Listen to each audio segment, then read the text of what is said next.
നബിയോട് ചെയ്യുന്നതൊഴിച്ചാൽ ഇതാണ് ഏറ്റവും വലിയ ആക്രമണം എന്ന് എങ്ങനെ പറഞ്ഞിട്ട് പറയുന്നുണ്ട്. ബൽ ഖതലുൽ റിജാല വന്നിസാ, പെണ്ണുങ്ങളെയും ആണുങ്ങളെയും കൊന്നു. ശഖൂ ബുതൂനൽ ഹവാമിലി, ഗർഭിണികളുടെ വയറ് കുത്തിക്കീറി. ചെങ്കിസ് ഖാൻ വഖതലുൽ അജ്ന, ഈ വയറ്റിലുള്ള കുട്ടികളെ കൊന്നു. ഫഇന്നാ ലില്ലാഹി വഇന്നാ ഇലൈഹി റാജിഊൻ ولا حول ولا قوة إلا بالله العلي العظيم لهذه الحادثة التي استطار شررها وعم ضررها وصارت في البلاد كالسحاب. മൊത്തം അറബ് പ്രദേശങ്ങൾ മുഴുവനും മേഘം മൂടിയതുപോലെയായി.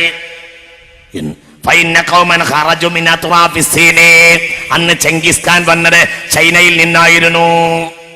ചിന്തിക്കണം, ചൈനയിൽ നിന്ന് പുറപ്പെട്ട ചെങ്കിസ് ഖാന്റെ പട്ടാളം മുസ്ലിം ലോകത്തെ നായാട്ട് നടത്തി.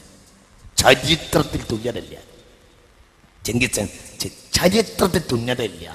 അവയവങ്ങൾ കുത്തിക്കേറുക, പെണ്ണുങ്ങളെ വയറ് കീറിയിട്ട് ഗർഭത്തിലുള്ള കുട്ടിയെ കൊല്ലുക. ഇങ്ങനെ മനുഷ്യന്മാരെ മുഴുവനും ഒരുമിച്ച് കൂട്ടിയിട്ട് ആയിരക്കണക്കായ മനുഷ്യന്മാരെ ഒന്നിച്ച് തീ കൊടുക്കുക. പള്ളിയെ ലോക ചരിത്രം കണ്ട ഏറ്റവും വലിയ ആക്രമണമാണ്. എന്താ എന്നിട്ട് ചെങ്കിസ് ഖാന്റെ മുദ്രാവാക്യം?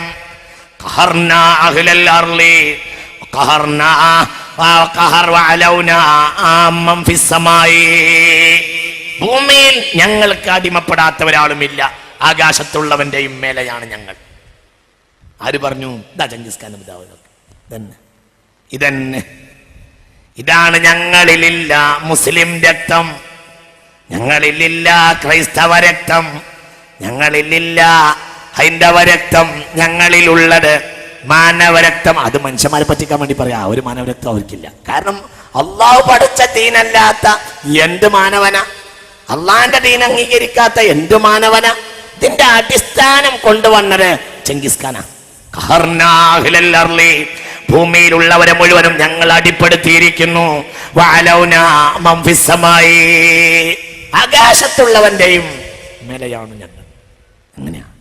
അതുതന്നെയാണ് ഇവിടെ എല്ലാം മനുഷ്യൻ മതങ്ങളെ സൃഷ്ടിച്ചു, മതങ്ങൾ ദൈവങ്ങളെ സൃഷ്ടിച്ചു. ഒരു പാട്ടാ, ഈ പാട്ടിന്റെ ഒക്കെ ബേസ് റഷ്യ ഇല്ലല്ലേ? ഒരു പാട്ടല്ലേ? ഒന്ന് പറയണ്ട കോഴിക്കോട്ട് വരല്ലേ? മനുഷ്യൻ മതങ്ങളെ സൃഷ്ടിച്ചു, മതങ്ങൾ ദൈവങ്ങളെ സൃഷ്ടിച്ചു. വയലാറാണെന്ന് തോന്നുന്നു അങ്ങനെ പാടി. വയലാറൊക്കെ ഒറ്റ ഒന്നാ. വയലാറ് ജോൺ എബ്രഹാം അവരൊക്കെ ഒറ്റ കൂട്ടുകെട്ട. ജോൺ എബ്രഹാമാണ് നക്സലിസത്തിന്റെ ഏറ്റവും വലിയ പ്രചാരകൻ. അയാളെ ഏറ്റവും വലിയ ഡയറക്ടറാക്കി ഉയർത്തിയതും കേരളീയ സാംസ്കാരിക സമൂഹം, സാംസ്കാരികം കൊട്ടേഷൻ. അങ്ങനെയാണ് കേരളീയ ആ സമൂഹം. ജോൺ എബ്രഹാം ഇവിടുന്ന് പാരൗൺ മൗണ്ടിന്റെ മുകളിൽ നിന്നാണ് വീണ് ചത്തത്. കേരളത്തിലെ ഏറ്റവും വലിയ സാംസ്കാരിക ഡയറക്ടർ എന്ന് പറഞ്ഞിട്ട് പാരമൗണ്ടിന്റെ മുകളിൽ കയറിയിട്ട് കഞ്ചാവാണ് വലിച്ചു. കഞ്ചാവ് വലിച്ചപ്പോൾ മുമ്പേക്ക് തോന്നി ഞാൻ പറക്കാണ്, ഒറ്റ പറക്കല്. ഇവിടെ വീണിട്ടാണ് ജോൺ എബ്രഹാം ഇവിടുന്ന് കേട്ടത്. അമ്മയെ കാണാൻ എന്ന സിനിമയുണ്ടാക്കാൻ കാരണം എന്താണെന്ന് ചോദിച്ചപ്പോൾ പറഞ്ഞു, രാജനെ ഒരുട്ടിക്കൊണ്ടതാണ്. രാജൻ നക്സലിസ്റ്റാണ്. ചിന്തിക്കണം, അവരൊക്കെ വഴി അങ്ങനെയാണ്. ആ ഒരു ചിന്ത, പിന്നെ ആ ചിന്താധാരകൾ ഇങ്ങനെ വളർത്തിക്കൊണ്ടുപോകണം. അങ്ങനെയാണ്. പിന്നെ നമ്മുടെ എല്ലാം പിന്നെ എന്തുണ്ടായി എങ്കിൽ ലോകത്ത് അവരെന്തുണ്ടായി, ഞാൻ ആ സംസ്കാരം മുഴുവനും അവരോട് കൈയടക്കി. വളരെ നമ്മളത് ചിന്തിക്കണം, വളരെ ഗൗരവമായി ചിന്തിക്കണം. തന്നെ ഞങ്ങളിലില്ല മുസ്ലിം രക്തം, ഞങ്ങളിലില്ല ഹൈന്ദവ രക്തം, ഞങ്ങളിലില്ല ക്രൈസ്തവ രക്തം, ഞങ്ങളിലുള്ളത് മാനവരക്തം. ഇനി ഞാന് ഇന്നലത്തെ ബെയ്ത്തൊന്നും കൂടി ചെല്ലാം. ബഹുമാനപ്പെട്ട മമ്പർത്ത തങ്ങൾ പാപ്പ പറയുന്നുണ്ട്, ഇവർ തന്നെ ആ ദജ്ജാലിനെ കൊണ്ടുവരുക. കാരണം ദജ്ജാൽ മുസ്ലിമീങ്ങൾക്കെതിരായ എന്തിനേയും അവർ കൊണ്ടുവരും. ആരാ ദജ്ജാലിനെ കൊണ്ടുവരുക? അസ്ഹാബു റൗസി ആഖിറൽ അയ്യാമി അഹ്സാബു ദജ്ജാലിൻ മിനൽ ഹുദ്ദാമി. എങ്ങനെയുണ്ട് ബെൽറ്റ്? എങ്ങനെയുണ്ട് ബെൽറ്റ്? അസ്ഹാബു റൗസി ആഖിറൽ അയ്യാമി അഹ്സാബു ദജ്ജാലിൻ മിനൽ ഹുദ്ദാമി. അവസാന കാലഘട്ടത്തിൽ ദജ്ജാൽ വരുമ്പോൾ ദജ്ജാലിന്റെ ഖാദിമീങ്ങൾ റഷ്യക്കാരായിരിക്കും. റഷ്യയില് 1917 ബോൾഷെവിക് വിപ്ലവം നടക്കുന്നത്. 1917 1917. അന്നോ അതിനേക്കാൾ വശം റഷ്യയിലെ കമ്മ്യൂണിസ്റ്റ് വിപ്ലവം നടക്കുമെന്ന് കാൾ മാർക്സിന് പോലും അറിയില്ല. കാൾ മാർക്സ് പറഞ്ഞത് ജർമ്മനിയിൽ നടക്കുന്ന. എന്നാൽ മമ്പർത്ത തങ്ങൾ പാപ്പാക്കറിഞ്ഞു. അതാ രസം. നിങ്ങൾ ചിന്തിക്കുന്നുണ്ടോ? അവരാണ് വളരെ ചിന്തിക്കണം. റഷ്യയില് കമ്മ്യൂണിസ്റ്റ് വിപ്ലവം നടക്കുന്ന കാര്യം ആർക്കറിയില്ല? അറിയൂല. അയാൾക്കറിയൂല. അയാളുടെ പ്രവചനം ആദ്യത്തെ കമ്മ്യൂണിസ്റ്റ് സർക്കാർ ജർമ്മനിയിലായിരിക്കുന്നു. ജർമ്മനിയിൽ ഇന്നും കമ്മ്യൂണിസ്റ്റ് സർക്കാർ ഉണ്ടായിട്ടുമില്ല. ജർമ്മനിയിൽ ഉണ്ടായത് ആര്യായിസമാണ്. ആര്യായിസത്തിന്റെ യൂറോപ്യൻ ആര്യായിസത്തിന്റെ ബേസോ ഫറോവായിസമാണ്. അത് പറയുന്നുണ്ട്. അവിടുന്നാണ് നാസിസം ഉണ്ടായത്. അവരാണ് മനുഷ്യന്റെ ചർമ്മം കൊണ്ട് കൗതുക വസ്തുക്കൾ ഉണ്ടാക്കിയത്. അഡോൾഫ് ഹിറ്റ്ലർ അയാൾ അസ്ലി മൗജൂജിയാണ്. നിങ്ങൾ ചിന്തിക്കുക. അവരൊന്നും മതമുള്ളവരല്ല. അവരൊക്കെ മതമല്ല പ്രശ്നം. എരിയുന്ന പൊരിയുന്ന വയറാണ് പ്രശ്നം. തന്നെയാ ഹിറ്റ്ലർ പ്രശ്നം. അത് തന്നെയാണല്ലോ. ലോകത്തെ എല്ലാ ജനവും ജർമ്മനിൽ ഒരുമിച്ച് കൂട്ടണമെന്നായിരുന്നു അയാളുടെ വാദം. ലോകത്തെ മുഴുവനും എക്കണോമിക് തലസ്ഥാനം ജർമ്മനാകണമെന്നായിരുന്നു അയാളുടെ വാദം. അതിനുവേണ്ടിയാണ് അയാൾ നാസിസം ഉണ്ടാക്കിയത്. ഇപ്പോൾ ജർമ്മൻകാർ നവനാസിസം ഉണ്ടാക്കി. നാസിസത്തിന് ശേഷം ഇപ്പോൾ ജർമ്മനിയിൽ നാസിസം വന്നുകൊണ്ടിരിക്കുന്നു. ആരാ നാസിസം ഉണ്ടാക്കിയത്? Adolf Hitler. അയാൾ ആര്യൻ അസ്ലി ഫിരൗനിയ. ആ സമൂഹം യൂറോപ്യൻ ഫറോവായിസം എന്ന് പറയുന്നത് മൗജൂജിസമാണ്. ഒന്നാണത്. ഇവരെല്ലാം അതാണ് സ്വഹാബ് റൗസ്. നിങ്ങൾ ചിന്തിക്കുക. ഞാനിതിങ്ങനെ പഠിച്ചവന് ആ മനുഷ്യൻ 1844 മരിക്കുകയാണ്. കമ്മ്യൂണിസ്റ്റ് മാനിഫെസ്റ്റോ എഴുതിയത് 1848. അന്ന് അവർ പ്രവചിച്ചത് ഇതാദ്യം നടപ്പിലാവുക ജർമ്മനിയിൽ. എന്നാൽ 44 മരിച്ച മനുഷ്യൻ പറഞ്ഞു ഇത് നടപ്പിലാവൽ എവിടെയാ? റഷ്യയില. അവരെല്ലാം നാശം കൊണ്ടുവരും. അവരാണ് ആഖിർ സമാനിൽ ദജ്ജാലിന്റെ ഖദീമുകളാവുക. സ്വഹാബു റൗസി ആഖിറൽ അയ്യാമി അഹ്സാബു ദജ്ജാലിൻ മിനൽ ഹുദ്ദാമി. ചിന്തിക്കണം. ഇതാണ് മൂപ്പരെ ഇത് പള്ളിയിലെ മെഹ്റാബ് എന്ന് പറയണമെന്ന് ഞങ്ങൾ പറയാൻ കാരണം. ഇത് നമ്മൾ ചിന്തിക്കണം. അതാണ് ഞങ്ങൾ കാരണം. നിങ്ങൾ വെറുതെ നേരമില്ലാത്തതുകൊണ്ട് പഠിക്കാതെ നടക്കരുത്. നിങ്ങൾ കുറച്ച് പഠിക്കണം. കുപ്പായിട്ടതുകൊണ്ട് വിജ്ഞാനം ഉണ്ടാവില്ല. പഠിക്കുക. ഇതുകൊണ്ടാ ഇതാണ് സ്വഹാബു റൗസി ആഖിറൽ അയ്യാമി അഹ്സാബു ദജ്ജാലിൻ മിനൽ ഹുദ്ദാമി. റഷ്യക്കാർ ദജ്ജാലിന്റെ ഖദീമീങ്ങളാകും എന്ന് പറഞ്ഞു. എത്ര വലുതാണത്! അവരാരാ? അവര് യജൂജികളാ, താർത്താരികൾ യജൂജികളാ, അവരസ്ലി യജൂജികളാ. അവര് നോക്കൂ. നിങ്ങൾ വളരെ ചിന്തിക്കേ. ഇതറിയും. വൈലുൽ അറബി, അറബികൾക്ക് നാശമെന്ന് പറഞ്ഞത് കൊണ്ടാണ്. അറബികളിൽപ്പെട്ട തെരീം പട്ടണവാസിയാണ് മമ്പർത്ത തങ്ങൾ പാപ്പ. അറബികളുടെ ഇജാസത്തുള്ള അറബികളിൽ ഒരാളാണ്. ആ സമൂഹത്തിലാണ് യമനിയാണ് ബഹുമാനപ്പെട്ട മമ്പർത്ത തങ്ങൾ പാപ്പ. ഇത് റഷ്യക്കാർക്ക് അറിയാത്തത് മമ്പർത്ത തങ്ങൾ പാപ്പാക്ക് അറിയും. കാരണം വൈലുലിൽ അറബ, അറബികൾക്ക് നാശം. അറബികളാരാ? അറബികളും അറബികളിലേക്ക് ചേർന്ന് നിൽക്കും. നമ്മളൊക്കെ അറബികളിലേക്ക് ചേർന്ന് നിൽക്കുന്നവരാ. എന്തുകൊണ്ട്?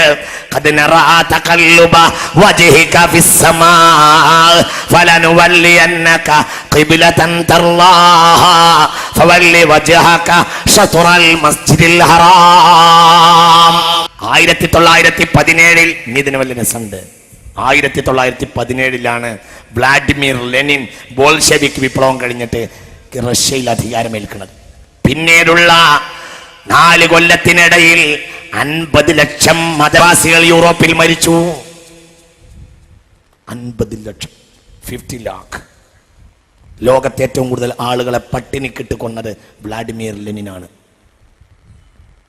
ലോകത്തെ ഇത് റഹ്മത്തുള്ളയാണ് പറയുന്നത്, ഉത്തരവാദിത്തപ്പെട്ട ഒരു സദസ്സിലാണ് പറയുന്നത്. ആർക്കും വാദപ്രതിവാദം വരെ നടത്താം, ഞാൻ തയ്യാറാണ്. ലോകത്തെ ഏറ്റവും കൂടുതൽ ആളുകളെ പട്ടിണിക്കിട്ടുകൊണ്ടത്, ലോകത്തെ ഏറ്റവും കൂടുതൽ ആളുകളെ വയറ് പിളർത്തി കൊന്നത് ചെങ്കിസ് ഖാനാണ്. അയാൾ യജൂജിയാണ്. ലോകത്തെ ഏറ്റവും മതവിശ്വാസികളെ പട്ടിണിക്കിട്ട് കൊന്നത് വ്ളാഡിമിർ ലെനിനാണ്. അയാളും യജൂജിയാണ്. 50 lakh 50 ലക്ഷം ആളുകളെ കൊന്നത് വ്ളാഡിമിർ ലെനിൻ. എന്തിന്? സ്ഥിതി സമത്വവാദത്തിന് വേണ്ടി. മനസ്സിലായില്ലേ? അതായത് ധനം സ്റ്റേറ്റിന്റെ കീഴിൽ കൊണ്ടുവരാൻ വേണ്ടി, സ്ഥിതി സമത്വവാദത്തിന് വേണ്ടിയാണ് മതം തകർക്കാൻ 50 lakh 50 ലക്ഷം ആളുകളെ കൊന്നു. അത് വന്നാൽ ലോകത്ത് നാശം വരുമെന്ന് ഇവരുടെ വല്യാപ്പണ്ടാണിന് മുമ്പ് മമ്പർത്ത് തങ്ങൾ പറഞ്ഞു. നോക്കൂ,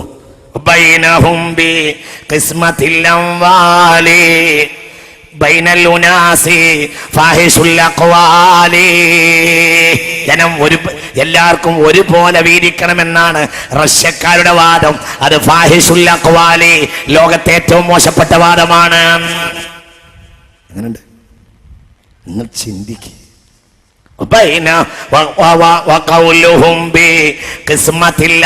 അന്ന് ഇത് ഉണ്ടായിട്ടില്ല. കമ്മ്യൂണിസം ഉണ്ടാവണതിന്റെ എത്രയോ കൊല്ലം മുമ്പാണ് ഈ മനുഷ്യൻ പറയുന്നത്. നിങ്ങൾ ചിന്തിക്കണില്ലേ? നിങ്ങൾക്ക് മമ്പുറത്തൊന്ന് സിയാറത്ത് ചെയ്തോടെ മനുഷ്യന്മാരെ റമദാൻ തീരുന്നതിന് മുമ്പ്. അതാണ് മനുഷ്യൻ.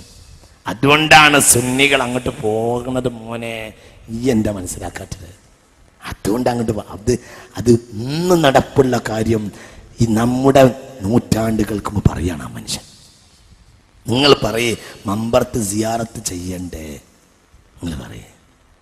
നമ്മളെ ചെറുപ്പകാലത്തെ ഒരു പരിപാടി ഉണ്ടായിരുന്നു. കുട്ടിയെ ഓത്തൊള്ളിലാക്കുന്നതിന് മുമ്പ് എന്ത് ചെയ്യും? മമ്പറത്തുണ്ടോ? ഇനിയൊക്കെ അങ്ങനെ കൊണ്ടുപോയതാ. എല്ലാ കുട്ടികളെയും അങ്ങനെയാണ്. ഒത്തൊള്ളിലാക്കുന്നതിന് മുമ്പ് കൊണ്ടുപോകും. എന്തൊരു കാര്യം ഉണ്ടാവുകയാണെങ്കിലും മമ്പറത്ത് പോകും. എൻ്റെ വീട്ടിൽ പെങ്ങന്മാരെ കല്യാണം നിശ്ചയിക്കുന്ന മുഴുവനും പാപ്പ മമ്പറത്ത് പോകും. എന്നിട്ട് പറയും. എന്തുകൊണ്ട്? നിങ്ങൾ ചിന്തിക്കുക.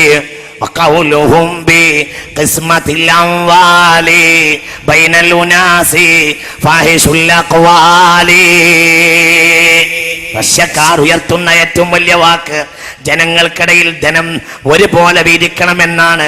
അത് ഫാഹിഷുൽ അഖ്വാലി, അത് മനുഷ്യ ജനത കണ്ട ഏറ്റവും അപകടത്തിന്റെയും നാശത്തിന്റെയും വാക്കാണ്. ചിന്തിക്കുക. നടപ്പിലാവില്ല. കാരണം അള്ളാഹു തന്നെ പടച്ചത് എല്ലാവരെയും ഒരുപോലെയല്ല. ഇതാണ് ഒറ്റ തടിയുടെ വരല്. ഇങ്ങനെ ഒന്നും ഒരുപോലെയല്ല. ഒന്നും അങ്ങനെയല്ല. ഓരോന്നും എന്നാ ഓരോന്നിനും പ്രാധാന്യല്ലേ ഉണ്ട്.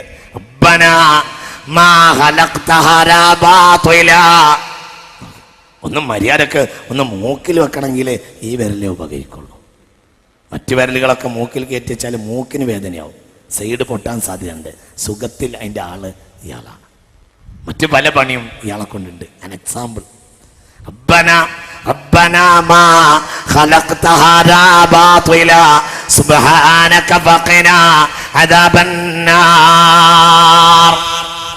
മുസ്ലിമീങ്ങളെ ഇസ്ലാം അങ്ങനെയല്ല. ഉള്ളവൻ അങ്ങോട്ട് കൊടുക്കും, എന്നിട്ട് ഉള്ളവനും ഇല്ലാത്തവനും സമമാകും. നോക്കൂ നിങ്ങൾ. ഇനി ചിന്തിക്ക്. 2 കാര്യം കൊണ്ടാണ് അവർ ലോകത്തെ അടിമപ്പെടുത്തുക. ഏതാ 2 കാര്യം? ഒന്ന് അവർ അധികാരത്തിന്റെ ആധിപത്യം, 2 സാംസ്കാരികാധിപത്യം. ഇത് 2 മമ്പർത്ത് തങ്ങൾ പറയുന്നുണ്ട്. അവർ യജൂജികളാ. അവർ ചിലപ്പോൾ നമ്മളെ അടക്കി ഭരിക്കും. പോകേണ്ടി വന്നാൽ തൽക്കാലം ഒന്ന് പോകും, സുഖത്തിൽ മടങ്ങി വരാൻ വേണ്ടി. എന്തിനാ പോകുന്നത്? പോകുന്നതിന് മുമ്പ് അവരവരുടെ സംസ്കാരം ഇവരെ കുഴിച്ചിട്ട് പോകും. ഇനി ഞാൻ മമ്പർത്തങ്ങളോപ്പൻ്റെ ഒരു കവിത നിങ്ങൾക്ക് പറഞ്ഞു തരട്ടോ. ഇനി കേട്ടോളൂ. 1 ഒരു കവിത എങ്ങനെയാണ്?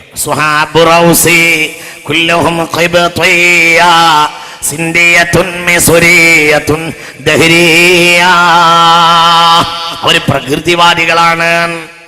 അതായത് മതല്ല, പടച്ചോനില്ല. ഇതാണ് അവരുടെ അടിസ്ഥാനം.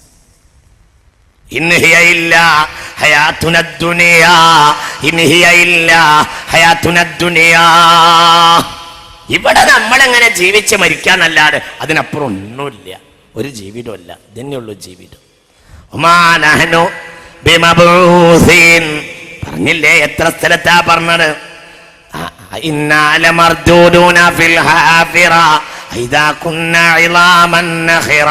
قالوا تلك إذا كرة خاسرة فإنما هي زجرة واحدة.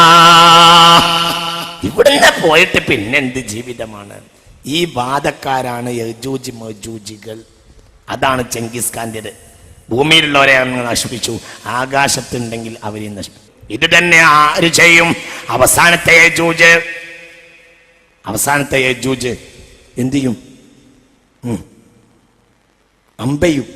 അമ്പയ്യ എന്ന് പറഞ്ഞാൽ അന്നത്തെ ഒരു ആയുധമായിരിക്കും പ്രയോഗിക്കുക. അന്നത്തെ ആയുധങ്ങൾ പ്രയോഗിക്കുന്നതായിരിക്കും. പ്രയോഗിച്ചല്ലോ ആയുധം. ബീജിങ്ങിൽ ഒളിമ്പിക്സ് നടന്നപ്പോൾ മഴ പെയ്യാതിരിക്കാൻ വേണ്ടി മുകളിലേക്ക് അമ്പെയ്തല്ലോ ചൈനക്കാർ. ആയിരക്കണക്കായ മിസൈലാണ് മഴ പെയ്യാതിരിക്കാൻ വേണ്ടി കഴിഞ്ഞ മാസം ചൈനക്കാർ വായുവിലേക്ക് വിട്ടത്. അതൊരമ്പയ്യലാണ്. ഇനി മുകളിലേക്ക് പറ്റാമ്പയും. അഥവാ വളരെ ചിന്തിക്കണം. അള്ളാഹുവിനെ കൊല്ലുക എന്ന് പറഞ്ഞിട്ട് റബ്ബ് അങ്ങനെ ഒരു പഠിച്ചവനുണ്ടെങ്കിൽ, അങ്ങനെ ഒരു പഠിച്ചവനുണ്ടെങ്കിൽ, അങ്ങനെയാണ് അവരെ ഭാഷയിൽ. ഈശ്വരൻ ഒരിക്കൽ വിരുന്നിന് പോയി രാജകൊട്ടാരത്തിൽ വിളിക്കാതെ എന്നാ. വയലാറാണോ ഓർമ്മയില്ല, ഏതായാലും അങ്ങനെയാ. ഈശ്വരൻ ഒരിക്കൽ വിരുന്നിന് പോയി രാജകൊട്ടാരത്തിൽ. ഏതോ ഒരു രാജാവാണ്. ആര്? ഈശ്വരൻ എന്നാണ് അവർ മനസ്സിലാക്കുന്നത്. എന്തോ ഒരു താനി രാജാവാണ് എന്നാണ് മനസ്സിലാകുന്നത്. അവരത് കുടവയറൊക്കെ ഉള്ള ഒരു തൊപ്പിക്കൂടെയൊക്കെ ഇങ്ങനെ ചൂടി നടക്കുന്ന ഏതോ ഒരു രാജാവാവും ഈ അള്ളാഹു എന്നാണ് അവർ മനസ്സിലാക്കുന്നത്. അതാണ് അവരെ ചിത്രം. അവരെ മനസ്സിൽ അങ്ങനത്തെ അള്ളയെ അവർക്കുള്ളൂ.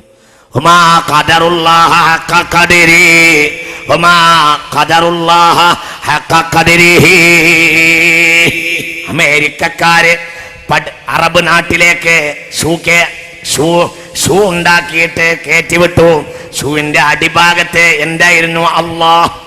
അള്ളാന്ന് മാർക്ക് ചെയ്തു. പഞ്ചാര മണലിൽ ചവിട്ടി നടന്ന അറബികൾ എന്ത് ചെയ്തു? ഒരു അറബിയുടെ ചവിട്ട് പതിഞ്ഞു പോയ ഭാഗത്ത് ഷൂവിന്റെ അടിയിൽ അല്ലാ എന്ന് കണ്ടപ്പോൾ അതിനെ പിന്തുടർന്ന ആളുകൾ കാര്യം അന്വേഷിച്ചു. പരിശോധിച്ചപ്പോൾ എന്താ? ഷൂവിന്റെ അടിയിൽ അള്ളാന്ന് ചവിട്ട. അമേരിക്കക്കാർ ചെയ്തതാ. ചിന്തിക്കും. എല്ലാം എന്തും അങ്ങനെ അവർ ചെയ്യും. എന്തിൻ്റെയും പിന്നിൽ അവരുടെ താല്പര്യമായിരിക്കും അള്ളാനെ ചവിട്ടി മരിക്കാൻ വേണ്ടി. നിങ്ങൾ ചിന്തിക്കുക. അതാണ് മുസ്ലിമീങ്ങളെ നമ്മൾ വളരെ വളരെ ചിന്തിക്കേണ്ടത്. കാരണം എന്തുകൊണ്ട്? ഫറോവായിസത്തിന്റെ ബാക്കിയാണ് അവര്. ഫറോവ എന്താ പറഞ്ഞത്? അന റബ്ബുക്കുമുൽ ഫഹശറ ഫനാദ ഫഖാല അന റബ്ബുക്കുമുൽ അഅ്ലാ. ഞാനാണ് ഏറ്റവും വലിയ പഠിച്ചവൻ എന്നാണ് അവൻ പറഞ്ഞത്. അതിന്റെ ബാക്കിയാണ് അത് മുഴുവൻ. അവിടുന്ന് ഓടിയതാണ് ഇങ്ങോട്ട് എന്ന്. من قوم فرعون ولم يخولوا في النيل لرؤياتهم من خالوا. മുങ്ങിച്ചത്ത ആളുകൾ മുങ്ങിച്ചത്തപ്പോൾ പിന്നെ ഓടിക്കൂടിയവരും അവരെ കൂട്ടത്തിലേക്ക് ചേർന്നു. അശ്ഹദു അല്ലാ ഇലാഹ ഇല്ലല്ലാഹ് അസ്തഗ്ഫിറുല്ലാഹ് അസ്അലുകൽ ജന്നത വഅഊദു ബിക മിനൻ നാർ.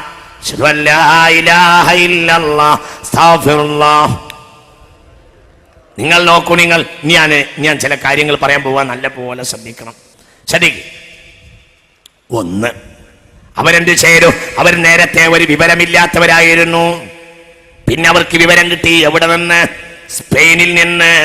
സ്പെയിനിൽ നിന്ന് കിട്ടിയ വിവരം അവർ എന്ത് ചെയ്തു? ഇങ്ങോട്ട് നോക്കേ. സ്പെയിനിൽ നിന്ന് കിട്ടിയ വിവരം അവർ എന്ത് ചെയ്തു? അവർ സ്പെയിനിൽ നിന്നാണ് അവർക്ക് വിവരം കിട്ടിയത്. ആ വിവരം അവർ എന്ത് ചെയ്തു? അവർ ദൈവനിഷേധത്തിന് ചെലവാക്കി. മനസ്സിലായില്ല? ആ സത്യത്തിൽ അവരെ കയ്യിൽ ആസ്ട്രോണമിയും ഇല്ല, ഫിസിക്സും ഇല്ല, കെമിസ്ട്രി ഇല്ല, ഒന്നുമില്ല. ആരെ കയ്യിൽ?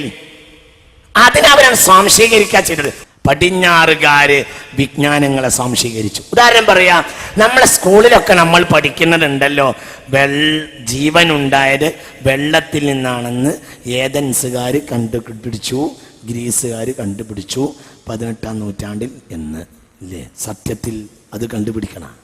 വല്ലാഹു ഖലഖ കുല്ല ദാബത്തിൻ മിമ്മാ, വല്ലാഹു ഖലഖ കുല്ല ദാബത്തിൻ മിമ്മാ. ഏതൊരു ജീവനെയും അല്ലാഹു ഉണ്ടാക്കിയത് വെള്ളത്തിൽ നിന്നാവുന്നു. ഈ വിജ്ഞാനം സ്പെയിനിൽ ഉണ്ടായിരുന്നു. സ്പെയിനിൽ നിന്ന് അവർ ഭാഷാന്തരം നടത്തിയതായി വിജ്ഞാനമൊക്കെ. സത്യത്തിൽ വിജ്ഞാനം അവർക്ക് ലഭിച്ചത് എവിടുന്ന? സ്പെയിൻ. നിങ്ങൾക്ക് മനസ്സിലായോ? നീരാവിയുടെ പോക്കുവരവ് അവർ പഠിച്ചത്, മഴയുടെയും നീരാവിയുടെയും കാറ്റിന്റെയും ഗതികളും പോക്കുവരവുകളും പഠിച്ചത് ഖുർആനിൽ നിന്നാ. ഖുർആനിൽ അതല്ലേ ഉള്ളൂ. നിസ്കാരമൊക്കെ വളരെ കുറച്ചേ പറഞ്ഞിട്ടുള്ളൂ. ഒക്കെ പ്രകൃതിയാ, എല്ലാം പ്രകൃതിയാ. അങ്ങനെയാ എവിടെയും. എന്നോടൊരിക്കല് നിലമ്പൂരിലെ ഫോറസ്റ്റ് DFO അവര് കാട്ടിലെ മരം കട്ട് മുറിച്ചു കൊണ്ടുപോകും മനുഷ്യന്മാര്. അങ്ങനെ DFO കുടുങ്ങിയപ്പോൾ അയാൾ എന്ത് ചെയ്ത്, അയാൾ മതപണ്ഡിതന്മാരെ കൊണ്ടുവന്നിട്ട് കാട്ടിലെ മരം മുറിക്കരുത് എന്ന് പറയുന്ന ഒരു പണ്ഡിത സെമിനാർ നടത്താൻ വേണ്ടി തീരുമാനിച്ചു നിലമ്പൂർ DFO. അങ്ങനെ ഒരു ഹിന്ദു ആയൊരു ആള് വേറൊരു ക്രിസ്ത്യാനിയും വിളിച്ചു, എന്നെയും വിളിച്ചു. എന്നോട് പറഞ്ഞു, നിങ്ങൾ ഖുർആനിൽ എന്തൊക്കെയാണ് മരം മുറിക്കാൻ പാടില്ല എന്നുള്ളതിന് എന്തൊക്കെയാ പറഞ്ഞത്, മരം, വനം, കാട്, ഇതിനെപ്പറ്റിയൊക്കെ എന്താണ് ഖുർആനിൽ പറഞ്ഞത് എന്നൊന്ന് പറഞ്ഞു തരാൻ വേണ്ടി കുറച്ചു നേരം നിങ്ങൾ പ്രസംഗിക്കണം എന്ന് പറഞ്ഞു. അങ്ങനെ ഞാൻ ചെന്ന് നിലമ്പൂർ അർബൻ ബാങ്ക് ഓഡിറ്റോറിയത്തിലാണ് ഈ പരിപാടി. അങ്ങനെ ഞാൻ ചെന്നു, പരിപാടി തുടങ്ങി. എൻ്റെ സഹോദരൻ വളരെ കുറഞ്ഞ നേരം ഒരു 5 മിനിറ്റ് അയാൾ പ്രസംഗിച്ചു. പിന്നെ ഒരു ക്രിസ്ത്യാനിയായ ഒരു പാതിരിയും പ്രസംഗിച്ചു ഒരു 5 മിനിറ്റ് നേരം. പിന്നെ അയാള് എന്നോട് പറഞ്ഞു, ആ ക്രിസ്ത്യാനിയായ അച്ഛൻ പ്രസംഗിക്കുമ്പോൾ എന്നോട് വന്ന് പറഞ്ഞു, നിങ്ങൾ എൻ്റെ മഹാനം കെടുത്തരുത്, ആളുകൾ മുഴുവനും കാത്തിരിക്കാണ് പ്രസംഗം കേൾക്കാൻ വേണ്ടിയിട്ട്, ഇവരെ പോലെ നിങ്ങളും കൂടി ചെയ്താലും ഞാൻ മാനം കിടും എന്ന് പറഞ്ഞു. ഞാനാകട്ടെ സത്യത്തിൽ കുടുങ്ങിയിട്ട് ഏറ്റതുമാണ്. കാരണം എന്തുകൊണ്ട്? അത് ആരോ പരിചയപ്പെടുത്തില്ല, അത് കാസിമിക്ക് പറയാൻ കഴിയും. കാട്ടിൽ മരം സംരക്ഷിക്കണമെന്ന് കാസിമിയോട് പറഞ്ഞാൽ അയാൾക്ക് പറയാൻ കഴിയുന്ന ആരോ പറഞ്ഞതാ. പിന്നെ ഞാൻ കൂടി അങ്ങോട്ട് പിൻവാങ്ങിയാൽ എനിക്ക് ഒന്നോൻ്റെ മസലൊക്കെ അറിയുള്ളൂ എന്ന് പറഞ്ഞാൽ മുസ്ലിമീങ്ങൾ നാണം കിടുമല്ലോ എന്ന് വിചാരിച്ചിട്ടാണ് ഞാനത് ഏറ്റത്. അതിൻ്റെ തലേ ദിവസം ഞാൻ വനം ഖുർആൻ എന്ന വിഷയത്തിലൊന്ന് നോക്കിയപ്പോൾ സുബ്ഹാനല്ലാഹ്, എനിക്ക് തോന്നി അത് തന്നെ ഈ ഖുർആനിലുള്ളൂ. ഏതായാലും അന്ന് ഞാൻ ഓരോരുത്തർക്കും നിശ്ചയിച്ചത് 20 മിനിറ്റോ അതോ അരമണിക്കൂറോ എന്തോ ആണ്. ഞാൻ 1 മണിക്കൂർ പ്രസംഗിച്ചപ്പോൾ അയാൾ എന്നോട് പറഞ്ഞു, നിർത്തരുത് എന്ന് പറഞ്ഞു. 2-2.5 മണിക്കൂർ നേരം അന്ന് പരിസ്ഥിതി എന്ന വിഷയത്തിൽ നിലമ്പൂർ അർബൻ ബാങ്ക് ഓഡിറ്റോറിയത്തിൽ DFOക്ക് വേണ്ടി കാട്ടിലെ മരം സംരക്ഷിക്കണം എന്നത് വിഷയത്തിൽ ഖുർആനിക അധ്യാപനങ്ങൾ പറഞ്ഞതിൻ്റെ ബാക്കിയാണ് കഴിഞ്ഞതിൻ്റെ തലേ കൊല്ലമോ മറ്റോ നമ്മൾ പരിസ്ഥിതി ഒരു ഖുർആനിക വിചാരം എന്ന വിഷയം ഇവിടെ പറഞ്ഞത്. അതിൻ്റെ ബാക്കിയാണ്. എന്നിട്ടും വിഷയം തീർന്നില്ല. ഇങ്ങനെയാ വിശുദ്ധ ഖുർആൻ മഴ എന്ന വിഷയത്തിൽ ഒരു ഒരു ഒരു ഒരു ഒരു ഒരു തീസീസ് ഒരു ഉപന്യാസം ഉണ്ടാക്കാൻ വേണ്ടിയിട്ട് ഞാനൊന്ന് ഖുർആൻ പരിധി നോക്കി. അതൊരു വിഷയത്തിലും 2 ദിവസവും തീരൂല്ല. എന്താണ് അവിടെയൊക്കെ ഖുർആൻ. അതുകൊണ്ട് ഈ വിവരം മുഴുവനും സ്പെയിനിലുണ്ടായിരുന്നു. സ്പെയിനിൽ നിന്ന് അനവധി ജാമിയകൾ ഉണ്ടായിരുന്നു. സ്പെയിന്, ബുഖാറ, സമർക്കന്ത്, ഇങ്ങനെ ഒരുപാട് യൂണിവേഴ്സിറ്റികൾ ഉണ്ടായിരുന്നു. ആ യൂണിവേഴ്സിറ്റികളുടെ ചാരത്ത് നിന്നവരാണ് ലായക്കാദൂന യഫ്ഖഹൂന ഖൗല. ഒരു കാലത്ത് വിവരത്തോട് അടുക്കുക പോലും ചെയ്യാത്ത ജനതക്ക് പിന്നീട് വിവരത്തിന്റെ ഉന്നത വജസ്സുകൾ അല്ലാഹു അങ്ങോട്ട് നൽകി. പക്ഷേ അത് അവർക്ക് കിട്ടിയപ്പോൾ അവരെന്ത് ചെയ്തു? അസിലേക്കല്ലേ മടങ്ങുള്ളൂ. ആദ്യത്തെ മഴത്തുള്ളി മുത്തുച്ചിപ്പിക്ക് കിട്ടിയാൽ അത് സമുദ്രാന്തർഭാഗത്ത് പോയി തപസ് ചെയ്ത് അത് അനർഘമായി മുത്താക്കി മാറ്റുമത്രേ. എന്നാൽ ആദ്യത്തെ മഴത്തുള്ളിയെ കരിമൂർഖനും സ്വീകരിക്കും. അതിൻ്റെ തപസ്സാണ് പിന്നീട് ഏറ്റവും വലിയ വിഷം. രണ്ടും സാധനം ഒന്നാണ്. മനസ്സിലായില്ല നിങ്ങൾക്ക്? സത്യത്തിൽ രണ്ടും സാധനം ഒരു മഴത്തുള്ളിയാ. ആ മഴത്തുള്ളിയാണ് എൻ്റെ ആ മഴത്തുള്ളിയിൽ നിന്നാണ് അല്ലാഹു സുബ്ഹാനഹു വ തആല രണ്ടിനെയും പടച്ചത്. ആ പുതുമഴ പെയ്യുമ്പോൾ ജലോപരിതത്തിൽ ഇങ്ങനെ മുത്തുച്ചിപ്പി അതിന്റെ ചിപ്പിയും തുറന്ന് കാത്തു നിൽക്കും എന്നാണ്. ഒരു മഴത്തുള്ളി കിട്ടിയാൽ അങ്ങോട്ട് പോയിട്ടത് താഴെ ഇരുന്ന് തപസ് ചെയ്യും. അള്ളാഹുവിന്റെ വിശുദ്ധ ഖുർആനിൽ പറഞ്ഞിട്ടുണ്ടല്ലോ, അള്ളാഹുവിന്റെ വിശുദ്ധ ഖുർആനിൽ അല്ലാഹു സുബ്ഹാനഹു വ തആല ബഹുമാനപ്പെട്ട സൂറത്തുർ റഹ്മാനിൽ പറയുന്നുണ്ടല്ലോ, ലുഅ്ലുവിനെയും മർജാനിനെയും വർണ്ണിച്ചുകൊണ്ട് മനോഹരമായ യഖ്റുജു മിൻഹുൽ ലുഅ്ലു വൽ മർജാൻ ഫബിഅയ്യി ആലാഇ റബ്ബികുമാ തുകദ്ദിബാൻ. മഴത്തുള്ളി മുത്തുച്ചിപ്പിക്ക് കിട്ടിയപ്പോൾ അത് സമുദ്രാന്തർഭാഗത്ത് പോയി തപസ് ചെയ്ത് അത് എന്തായി മാറും? അനർഘമായ മുത്തായി മാറും. എന്നാലോ ആദ്യത്തെ മഴത്തുള്ളിയെ ആരും സ്വീകരിക്കും? കരിമൂർഖൻ. അതിന്റെ വിഷസഞ്ചിയിലേക്ക് ചെന്നാൽ അതിന്റെ തപസ് കൊണ്ട് പിന്നത് ഉഗ്രമായ വിഷമായി മാറും. സാധനം രണ്ടും ഒന്നാണ് എന്നതുപോലെ അറബികൾക്ക് ലഭിച്ചപ്പോൾ അവര്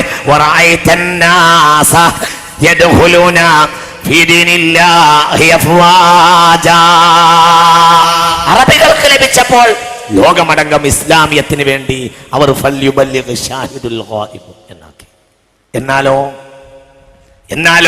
ഈ വിജ്ഞാനത്തിന്റെ പുത്തൻ ശീലുകൾ റഷ്യക്കാർക്കും ജർമ്മനിക്കാർക്കും യജൂജുകൾക്ക് ലഭിച്ചപ്പോഴോ നിങ്ങൾ ചിന്തിക്കേ. ബഹുമാനപ്പെട്ട മമ്പർത്ത തങ്ങൾ പാപ്പ പറയുന്നുണ്ട്,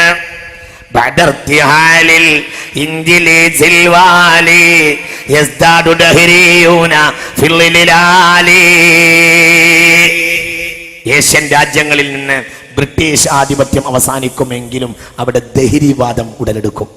ദഹരിവാദം എന്നാൽ പ്രകൃതിവാദം, നിരീശ്വരവാദം. വളരെ സത്യമല്ലേ അത്? ഈ ബ്രിട്ടീഷ് ആധിപത്യത്തിന് ശേഷം നമ്മുടെ നാട്ടിൽ അധികരിച്ചതാണ് എന്ത്?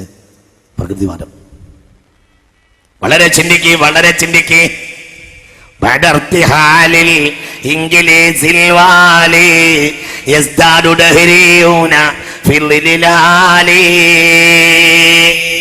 റഷ്യക്കാരെന്ത് ചെയ്യും? റഷ്യക്കാരും ജർമ്മനിക്കാരും ബ്രിട്ടീഷുകാരും ഒക്കെ ലോകത്തെ കോളനികൾ സ്ഥാപിച്ചിരുന്നു. ഫ്രഞ്ച് കോളനി, അതേപോലെ Portuguese colony, British colony.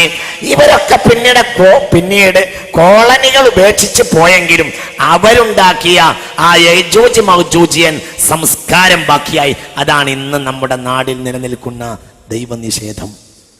English, French, Portuguese ഈ പ്രദേശങ്ങളിലെ കോളനികളാണ് ഏഷ്യൻ രാജ്യങ്ങൾ ഒരു കാലത്ത്. അന്ന് ഏഷ്യൻ രാജ്യങ്ങളിൽ, അതിനു മുമ്പ് ഏഷ്യൻ രാജ്യങ്ങളിൽ നിരീശ്വരവാദമില്ല. എന്നാൽ ഏഷ്യൻ രാജ്യങ്ങളിലേക്ക് നിരീശ്വരവാദം കൊണ്ടുവന്നത് അവരാ.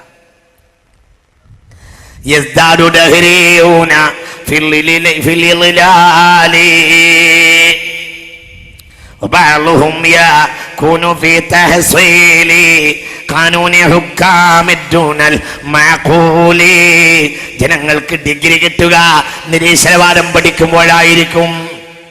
നിരീശ്വരവാദത്തിൽ ഉന്നതമായ ഡിഗ്രികൾ, തഹസീല്. മനസ്സിലായില്ല നിങ്ങൾക്ക്?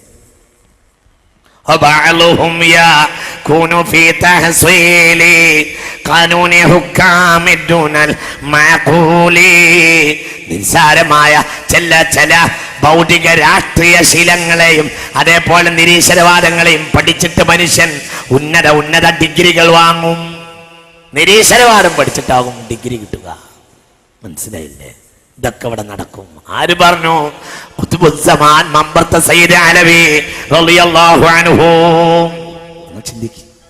എല്ലാരും അതിന്റെ പിന്നാലെ കൂടും. ഖാനൂനി ഹുക്കാമിദ്ദുനൽ മഅഖൂലി, ഭരണാധികാരികളുടെ നിയമം. ഭരണാധികാരികൾ തന്നെ നിരീശ്വരവാദികളായാലോ? നിരീശ്വര പ്രേരക നിയമം. അങ്ങനെയാണ് ഭരണാധികാരികൾ നിരീശ്വരവാദിയായാലോ? അപ്പോൾ പിന്നെ നിരീശ്വരവാദത്തിന് കൂട്ടുനിൽക്കുക എന്നത് മതം പഠിച്ചവരുടെ പോലും താല്പര്യമായി മാറും. അങ്ങനെ ഉണ്ടാവും, അങ്ങനെയൊക്കെ ഉണ്ടാവും. കാരണം അവരെ കാനൂനെ നിങ്ങൾ ചിന്തിക്കേ. ഞാൻ ഒന്നിനും വേണ്ടിയല്ലേ, ഞാൻ ചിന്തിക്കണം.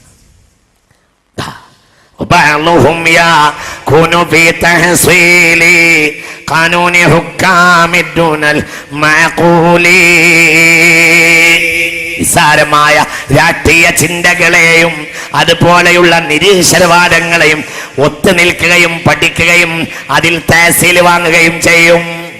നിരീശ്വരവാദത്തിനും അതിനെ പഠിപ്പിക്കാനും അതിന് ആളാകാനും അതിന് കൂട്ടു നിൽക്കാനും തഹസീൽ. ഇനി ആ തഹസീലിന് ഇങ്ങോട്ടും അർത്ഥം വെക്കാം,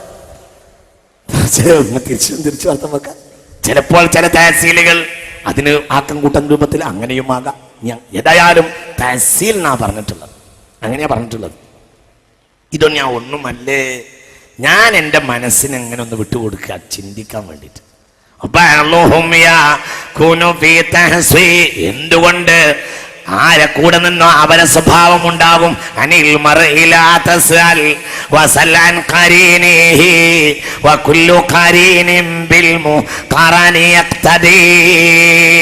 ഒരാളെ പറ്റി അറിയണമെങ്കിൽ അയാൾ ഇപ്പോൾ ആരുടെ കൂട്ടത്തിലാണ് എന്നറിഞ്ഞാൽ മതിയാകും. ഒരാളുടെ മാനസിക നിലവാരം അറിയണമെങ്കിൽ അയാൾ ആരുടെ കൂട്ടത്തിലാണ് എന്നറിഞ്ഞാൽ മതിയാകും. അങ്ങനെയാണ്.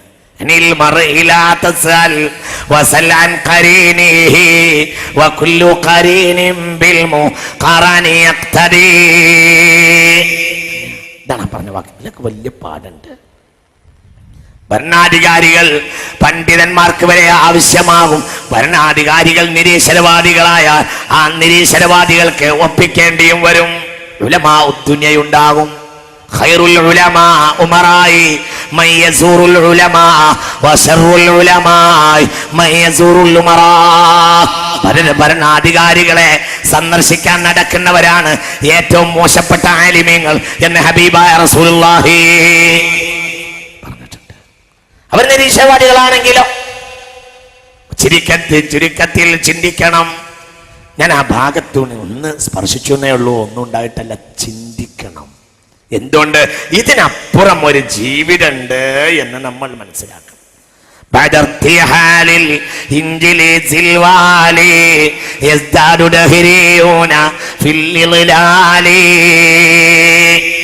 ദഹരീവാദങ്ങളും ദഹരീ മുദ്രാവാക്യങ്ങളും ഉയർന്നു കേൾക്കും.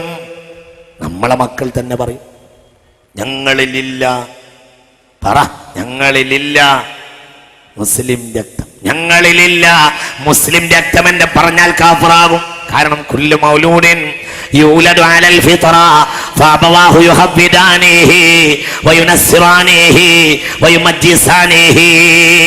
ഏതൊരു മനുഷ്യനും ജനിക്കുന്നത് അല്ലാഹുവിന്റെ വരദാനമായ തൗഹീദിന്റെ രക്തമാകുന്നു. പിന്നെ നാശായവൻ നാശമായതാ. ജോർജ് ബുഷ് വരെ ജനിച്ചത് തൗഹീദിന്റെ വക്താവായിട്ടാണ്. വനഫ്സിൻ വമാ സവ്വാഹാ ഫഅൽഹമഹാ ഫുജൂറഹാ വതഖ്വാഹാ. ഏതൊരു നഫ്സിനെയും സ്വർഗത്തിൽ വരാവുന്ന രൂപത്തിൽ നന്നാക്കി പടച്ചവനാണ് അല്ലാഹു. അതുറപ്പാണല്ലോ.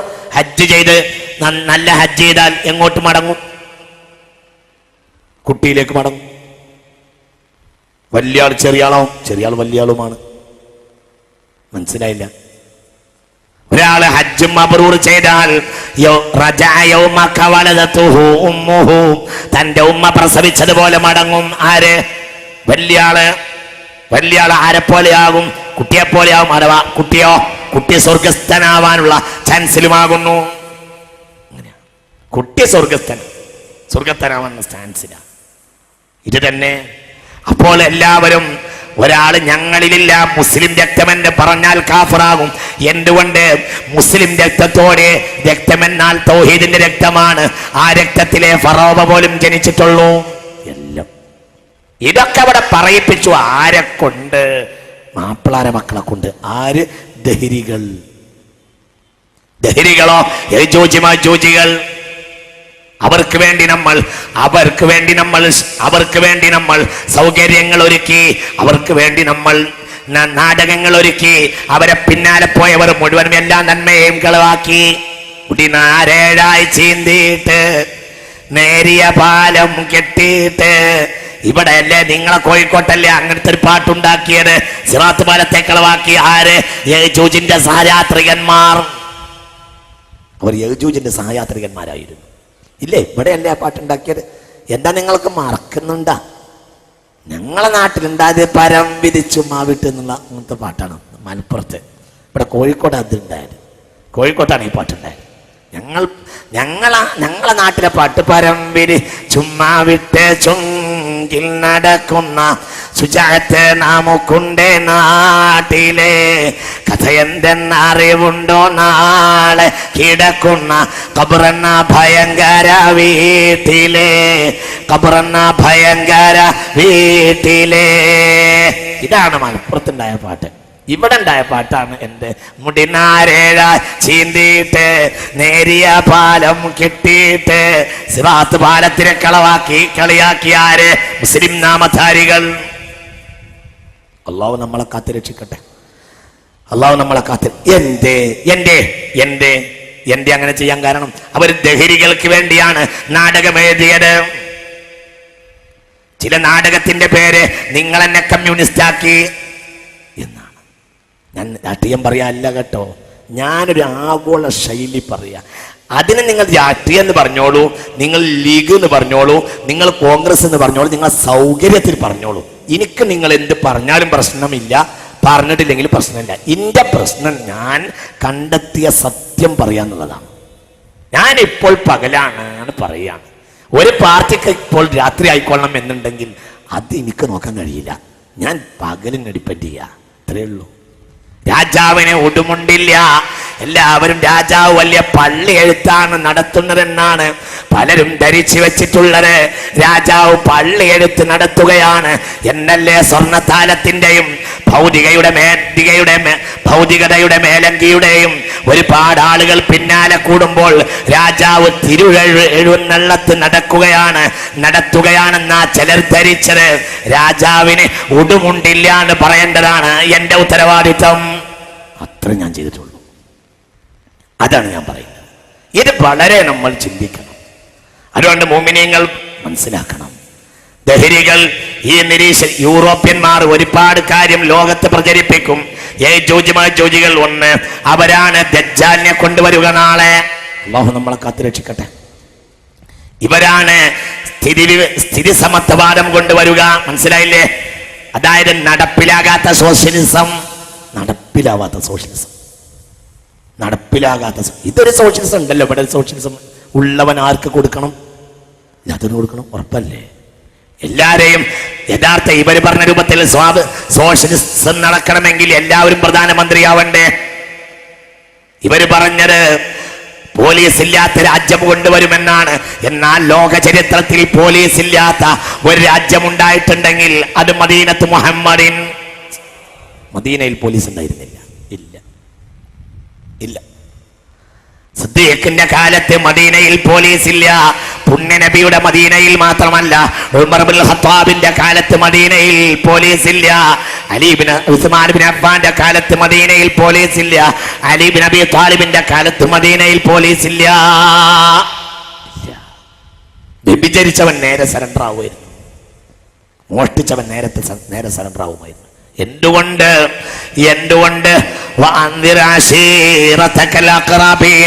അള്ളാഹിനെ പറ്റി ഭയപ്പെടുന്ന വിവരമുണ്ടായിരുന്നു. ഇവിടെ പറഞ്ഞല്ലോ, നേരത്തെ ഉമ്മൻചാണ്ടി സാർ പറഞ്ഞതിനെ നന്ദിയോടെ ഞാൻ അനുസ്മരിക്കുകയാണ്. പക്ഷേ ഒരു കാര്യം അദ്ദേഹം പറഞ്ഞത് അരക്കിട്ട് പറയുകയാണ് ഞാൻ. ഒരിക്കലും തീവ്രവാദവും ഇന്നത്തെ ഈ അഭിശപ്തമായ ഭീകരവാദവും ഇസ്ലാമും തമ്മിൽ ഒരു ബന്ധവുമില്ല. ഉറപ്പ്. എന്തുകൊണ്ട്? من قتل نفسا بغير نفس فكأنما قتل الناس جميعا. അതിന്റെ പരിഭാഷയാ അദ്ദേഹം പറഞ്ഞത്. ഒരാൾ കാരണമില്ലാതെ ഒരാളെ കൊന്നാൽ സർവ്വ മനുഷ്യരെയും കൊന്നതുപോലെയാണ്. ഒരാൾ കാരണമില്ലാതെ, കാരണം എന്ന് പറഞ്ഞാൽ അർഹതയില്ലാതെ അവൻ കൊന്നിട്ടുണ്ടെങ്കിലോ എങ്കിൽ പിന്നെ അതിന് പരിഹാരം ഉണ്ടാക്കേണ്ടത് ആരാ? സർക്കാരാ, അല്ലാതെ സിവിലിയന്മാർ അധികാരം കയ്യിലെടുക്കാൻ പാടില്ല. من قتل نفسا بغير نفس فكأنما قتل الناس جميعا. ഒരാൾക്ക് അർഹതയില്ലാത്ത ഒരാളെ കൊന്നാൽ, അഥവാ ഭരണാധികാരി അനുവാദം നൽകിയ യുദ്ധം, അതൊക്കെയാണ് അനുവാദം നൽകി. അതാണ് അർഹത എന്ന് പറഞ്ഞത്. അല്ലാത്ത സാഹചര്യത്തിൽ കൊന്നാൽ ഫകഅന്നമാ ഖതല الناس جميعا, ലോകത്തുള്ള സർവ്വ മനുഷ്യരെയും കൊന്നതുപോലെയാ എന്ന് വിശുദ്ധ ഖുർആൻ. പിന്നെ ജിഹാദ് പറഞ്ഞിട്ടില്ലേ? അത് ഭരണാധികാരി നിയമപരമായി നൽകുന്ന സായുധ വിപ്ലവങ്ങൾ, സമരങ്ങൾ വേണ്ടി വന്നെങ്കിൽ അതാണ്. അത് വളരെ അപൂർവവുമാണ്. വേണ്ടി വന്നെങ്കിൽ അത് അപൂർവമാണ്. പിന്നെയുള്ള ജിഹാദോ, ആ ജിഹാദാണിത്. വജാഹിദുഹും ബിഹി ജിഹാദൻ കബീറാ. ഖുർആൻ പറഞ്ഞ ഏറ്റവും വലിയ യുദ്ധം ഖുർആൻ കൊണ്ടാകുന്നു. എന്താ പറഞ്ഞത്? ഖുർആൻ പറഞ്ഞ ഏറ്റവും വലിയ യുദ്ധം വജാഹിദുഹും ബിഹി, നിങ്ങൾ ഖുർആൻ കൊണ്ട് യുദ്ധം ചെയ്യണം. ജിഹാദൻ കബീറാ, ഖുർആൻ കൊണ്ട് യുദ്ധം ചെയ്യുമ്പോഴാണ് അതാണ് ഏറ്റവും വലിയ യുദ്ധമാവുക. അവരെത്ര യജൂജി മൗജൂജികളായാലും അവർക്ക് വിവരം കിട്ടാൻ നമ്മുടെ സ്പെയിൻ കാരണമായല്ലോ ഖുർആൻ. മനസ്സിലായില്ല? അറ്റ്ലാന്റിക്കിന്റെ തീരക്ക് കക്കയും പെറുക്കും നാണം മറക്കാതെ നടന്നിരുന്ന ആളുകൾ, ആ ആളുകൾക്ക് അവർക്ക് ഒന്ന് മര്യാദക്ക് ജീവിക്കാൻ നമ്മൾ കാരണമായല്ലോ നമ്മുടെ വിജ്ഞാനം. പിന്നെ അത് അവർ സംശയീകരിച്ചാലും അങ്ങനെയാ. ഇബ്നു ഖൽദൂന്റെ കിതാബുൽ ഇബറിന്റെ മുഖദ്ദിമ എഴുതിയപ്പോൾ ആ മുഖദ്ദിമയെ കൊണ്ടുപിടിച്ച് നടന്നു യൂറോപ്യന്മാർ. കാരണം ലോകത്തെ ചരിത്രത്തിന്റെ പിതാവെന്നറിയപ്പെടുന്ന ആളാണ് അബ്ദുറഹ്മാൻ ഇബ്നു ഖൽദൂൻ. യൂറോപ്പിന്റെ നാഗരികതയുടെ വികാസത്തിന്റെ തുടക്കമായിരുന്നു അത്. അതാണ് മുഖദ്ദിമ, ഇബ്നു ഖൽദൂന്റെ മുഖദ്ദിമ. 145 ഇംഗ്ലീഷ് വ്യാഖ്യാനങ്ങൾ എഴുതി. Franz Rosenthal the father of the history എന്നാണ് പറയുന്നത്. ആരെ? ബഹുമാനപ്പെട്ട Abdurrahman. The history of the philosophy of history, Franz റോസന്താളുടെ ഒരു പുസ്തകമാണ്. ആരെക്കുറിച്ച്? മുഖദ്ദിമയെക്കുറിച്ച്. മുഖദ്ദിമ എഴുതിയോ നീണ്ട താടിയും തലപ്പാവുമുള്ള മുസ്ലിം പണ്ഡിതനായ അബ്ദുറഹ്മാൻ ഇബ്നു ഖൽദൂൻ റളിയല്ലാഹു അൻഹു. അത് പരിഭാഷപ്പെടുത്തിയതോ മാതൃഭൂമി. ചിന്തിക്കണം. ആരെഴുതിയ വിവരം മുസ്ലിമീങ്ങളെ കയ്യിലല്ലാതെ ആരെ കയ്യിലാ ഉണ്ടായിരുന്നത്? നോക്കൂ നിങ്ങൾ, ജോഗ്രഫിയുടെ ബേസാണ് ഏത്? ഹിസ്റ്ററിയുടെയും ലോകത്തെ വിജയപരാജയങ്ങളുടെ മുഴുവൻ ബേസ് ഹിസ്റ്ററിയാണ്. ഏത് മനുഷ്യന് വിജയപരാജയത്തിന്റെ അടിസ്ഥാനമാണ് എന്ത്? അതുകൊണ്ടാണല്ലോ നമ്മുടെ ആദ്യത്തെ പ്രധാനമന്ത്രി പോലും എഴുതിയത് ഏറ്റവും വലിയ പുസ്തകം ഏതാ? വിശ്വചരിത്ര സംഗ്രഹം. ആരുടെ പുസ്തകം? നെഹ്റുവിന്റെ. ശ്രദ്ധിക്കുന്നില്ലേ? ഈ പണ്ഡിറ്റ് ജവഹർലാൽ നെഹ്റുവിന്റെ വിശ്വേത്തര പുസ്തകത്തിന്റെ പേര് വിശ്വചരിത്ര സംഗ്രഹം. ഖുർആൻ എന്നത് എന്താ? അവ്വലു മൻ ദുവ്വിന ഫി താരീഖ്, ലോകത്തെ ആദ്യത്തെ ചരിത്ര ഗ്രന്ഥം ഖുർആൻ. അവ്വലു കിതാബിൻ ദുവ്വിന ഫി താരീഖ്, വസ്തുനിഷ്ഠമായ ചരിത്രം, ലോക ചരിത്രത്തിന്റെ വസ്തുനിഷ്ഠത ലോകത്തിന്റെ മുന്നിൽ വെളിപ്പെടുത്തിയ ആദ്യത്തെ ഗ്രന്ഥം. അവ്വലു കിതാബിൻ ദുവ്വിന ഫി താരീഖ്, താരീഖിലെ ആദ്യത്തെ ഗ്രന്ഥം ഖുർആൻ. സയൻസിലെ ആദ്യത്തെ ഗ്രന്ഥം ഖുർആൻ. ജോഗ്രഫിയിലെ ആദ്യത്തെ ഗ്രന്ഥം ഖുർആൻ. അക്ഷാംശ ധ്രുവാംശ രേഖകളെ കുറിച്ച് പറഞ്ഞത് ഖുർആൻ. എന്തിന്? കഴിഞ്ഞ കൊല്ലം ഒരു പുതിയ ഭൂമിയെ കണ്ടുപിടിച്ചപ്പോൾ എനിക്കറിയാമല്ലോ, നിങ്ങൾക്കറിയാമല്ലോ. കഴിഞ്ഞ 5-8 കൊല്ലത്തെ ഖുർആൻ ക്ലാസ്സിൽ അനവധി തവണ ഞാൻ പറഞ്ഞിരുന്നു, ഭൂമി ഇതൊന്നുമല്ല, ഇനിയും ഉണ്ടാവുമെന്ന്. ഇനിയും ഭൂമിയുണ്ട്, ഇത് മാത്രമൊന്നുമല്ല. ഇതറിയുന്ന ആയിരക്കണക്കായ ആളുകൾ കേരളത്തിലുണ്ട്. ഇതറിയുന്ന അതിന് ഞാൻ അത് പറഞ്ഞിട്ട് 10 കൊല്ലം 5-8 കൊല്ലം കഴിഞ്ഞിട്ടാണ് നാസ യൂണിവേഴ്സിറ്റി വാന നിരീക്ഷണ ചിന്തകന്മാർ പുതിയ ഭൂമിയെ കണ്ടുപിടിച്ചത്. അത് ഞാൻ മഹാനായത് കൊണ്ടൊന്നുമല്ല, എനിക്ക് ആസ്ട്രോഫിസിക്സിന്റെ ബാലപാഠം പോലും അറിയൂല. പക്ഷെ ഖുർആൻ എന്നെ അതിനെ യോഗ്യനാക്കിയതാ. ഞാനിപ്പോൾ പറയുന്നു ഇനിയും ഭൂമിയുണ്ട്. എന്റെ പുതിയ പാഠം, ഇനിയും ഭൂമിയുണ്ട്, ഇനിയുമുണ്ട്. ചൊവ്വയിൽ ജീവിക്കാൻ കൊള്ളൂല. ചൊവ്വയിൽ പഞ്ചനക്ഷത്രം പണിയൊന്നും വേണ്ട, ജീവിക്കാൻ കൊള്ളൂല. ചൊവ്വ ജീവിക്കാവുന്ന ഒരു ഗ്രഹമായിട്ട് ഖുർആൻ പരിചയപ്പെടുത്തിയിട്ടില്ല. അത് ജീവിക്കാവുന്ന സംഗതിയല്ല. ചന്ദ്രനിൽ പോയെന്നും പോയില്ലെന്നും ഇപ്പോഴും അഭിപ്രായം അമേരിക്കക്കാർക്കിടയിൽ 2 തരം ചിന്തകന്മാർ. ഒന്ന് ഭൂമിയിൽ തന്നെ ഒരിടത്ത് പോയി ഫോട്ടോ എടുത്തതാണ്. ചന്ദ്രനിൽ നീൽ ആംസ്ട്രോങ് ഇറങ്ങിയിട്ടില്ല എന്ന് ഒരു വിഭാഗം അമേരിക്കൻ ചിന്തകന്മാർ. അവർക്ക് സംഘടന വരെയുണ്ട്. ചന്ദ്രനിൽ ഇന്ന് വരെ മനുഷ്യൻ കാല് കുത്തിയിട്ടില്ല എന്ന് പറയുന്ന ആളുകളുണ്ട്. നിങ്ങൾ ഉറങ്ങുന്നുണ്ടോ? ചന്ദ്രനിൽ മനുഷ്യൻ ഇന്ന് വരെ കാല് കുത്തിയിട്ടില്ല എന്ന് പറയുന്ന ചിന്തകന്മാർ അമേരിക്കയിലുണ്ട്. അത് അവരുടെ ഒരു ചർച്ച. ഏതായാലും ഞാൻ പറയട്ടെ, ഇനിയുണ്ട്. ഞാൻ പറയാ, ഈ സാധുവായ ഈ ഏറനാടൻ ഗ്രാമീണന് വരെ ഇത് പറയാൻ കഴിഞ്ഞത് അലിഫ് ലാം റാ കിതാബുൻ അൻസൽനാഹു ഇലൈക ലിതുഖ്രിജൻ നാസ മിനൽ ളുലുമാതി ഇലൻ നൂർ. ഖുർആന്റെ കഴിവാ. യജൂജ് മാജൂജുകൾ ലോകത്ത് കൊണ്ടുവരുന്ന മറ്റൊരു കാര്യമാണ് സിഗരറ്റ്. ചിലരൊക്കെ തല താഴ്ത്തി പിടിക്കുന്നുണ്ട്, അത് നിങ്ങൾ പറയേണ്ടിയിരുന്നില്ല. പുകവലിയുടെ ആസാമികൾ ആരാണ്? യജൂജ് മാജൂജുകളാണ്, യൂറോപ്യന്മാരാ. 2 സംസ്കാരം യൂറോപ്പിൽ നിന്നാണ് ഉണ്ടായത്. ഒന്ന് പുകവലി, ഒന്ന് തുണി താഴ്ത്തിയിടൽ. 2 സംസ്കാരം യൂറോപ്പിൽ നിന്നാണ് ഉണ്ടായത്. ഒന്ന് തുണി താഴ്ത്തിയിടൽ, അത് യൂറോപ്യൻ സംസ്കാരം. റഷ്യൻ ഓപ്പറകളിലാ, ഷേക്സ്പിയറൻ നാടകങ്ങളിലാണ് ഇത് കണ്ടത്. ഷേക്സ്പിയറിയൻ നാടകങ്ങളിൽ ഒഥല്ലോ ആയാലും ജൂലിയസ് സീസർ ആയാലും ക്ലിയോപാട്ര ആയാലും അതൊക്കെയാണല്ലോ ഷേക്സ്പിയറുടെ നാടകങ്ങൾ. ഈ നാടകങ്ങളിലെല്ലാം അതിന്റെ ആദ്യകാല കാരിക്കച്ചേറുകൾ ഇപ്പോഴും ലോകത്ത് കിട്ടും. എങ്ങനെയാ? അതായത് ഞെരിയാണി കഴിഞ്ഞിട്ട് ഒരു മുഴം വസ്ത്രം ഉണ്ടാവും. റഷ്യൻ ഓപ്പറകൾ മുഴുവനും അങ്ങനെയാ. ജുബ്ബ കുപ്പായം നീളും അങ്ങനെയാ. ജുബ്ബ കുപ്പായം നീണ്ട, പെണ്ണിന് വരെ ഇങ്ങനെ വസ്ത്രം. ആ സംസ്കാരം കൊണ്ടുവന്നത് യൂറോപ്യന്മാരാകുന്നു.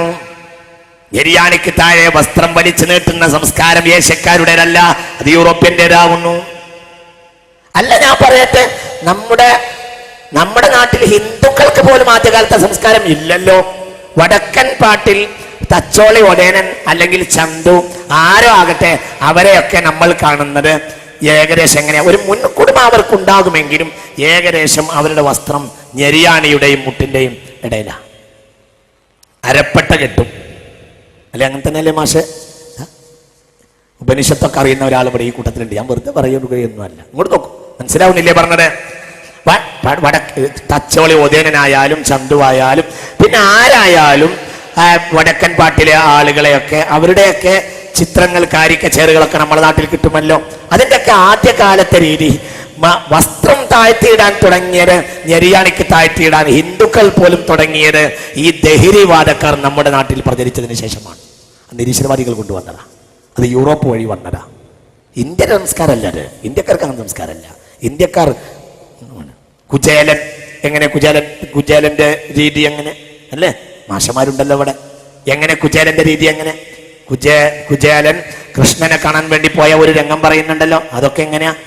അവിടെയൊക്കെ ചിത്രങ്ങൾ, നമ്മുടെ സ്കൂൾ പാഠപുസ്തകത്തിലെ ചിത്രങ്ങളൊക്കെ എങ്ങനെ നേരിയതായിട്ട് മുട്ടിന്റെ താഴെ ഉണ്ടാവും വസ്ത്രം അല്ലേ? അങ്ങനെ തന്നെയല്ലേ കുചേലന്റെ യാത്ര. ഇതൊക്കെ ധാരാളമായി നമ്മൾ സ്കൂൾ പുസ്തകങ്ങളിൽ ആ കാലത്ത് കാരിക്കച്ചേറുകൾ ഉണ്ടായിരുന്നുവല്ലോ. പിന്നെ ഈ ഞെരിയാണിക്ക് താഴെയുള്ള വസ്ത്രം കൊണ്ടുവന്ന ആ സംസ്കാരം കൊണ്ടുവന്നത് യൂറോപ്യന്മാരാ. അത് റഷ്യൻ ഓപ്പറകളുടെ സംഭാവനയുമാണ്. റഷ്യൻ ഓപ്പറ എന്നാണ് അത് വന്നിട്ടുള്ളത്. ക്ലിയോപാട്ര, ജൂലിയസ് സീസർ, ഒഥല്ലോ, ഈ നാടകങ്ങളുടെ മുഴുവനും ആദ്യകാല കാരിക്കച്ചേറുകൾ കണ്ടാൽ അത് കൃത്യമായി കാണും. അവിടുന്നാണ്.